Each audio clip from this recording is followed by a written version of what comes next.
Hello नमस्ते दोस्तों, हमारे चैनल में आप लोगों का बहुत बहुत स्वागत है। आज हम कलयुग में जो चल रहा है उसके बारे में गीत सुना रहे हैं। अच्छा लगेगा तो कमेंट में ज़रूर बताना।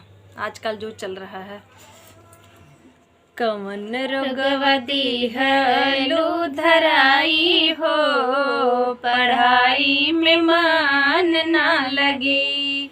कमन रोगवती है लूधराई हो, पढ़ाई में मन ना लगी। लौके लौकी तबिया जब उठाई हो, लौके लौकी तबिया जब उठाई हो, पढ़ाई में मन ना लगी।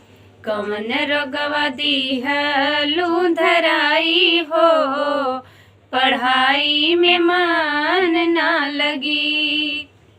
खोल के बता दया आखिर का बटईछा, खोल के बता दया आखिर का बटईछा।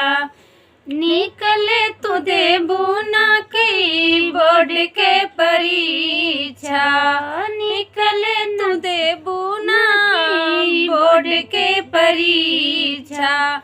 देबू का तू नाम में कराई हो, देबू का तू नाम में कराई हो, पढ़ाई में मन ना लगे।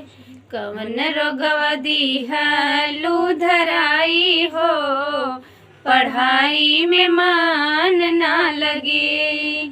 लौके लौके तबिया जब उठाई हो, लौके लौके तबिया जब उठाई हो, पढ़ाई में मन ना लगी। कवन रोगवा दी है लूधराई हो, पढ़ाई में मन ना लगी।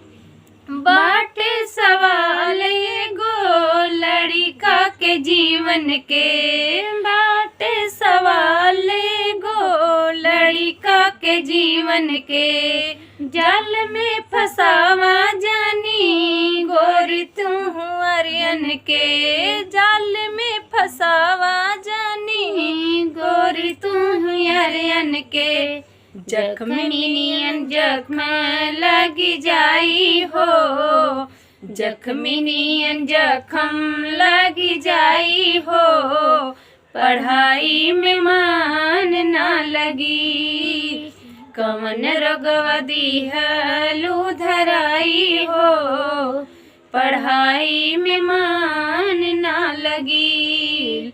लौके लौकी तबिया जब उठाई हो, लौके लौकी तबिया जब उठाई हो, पढ़ाई में मन ना लगी।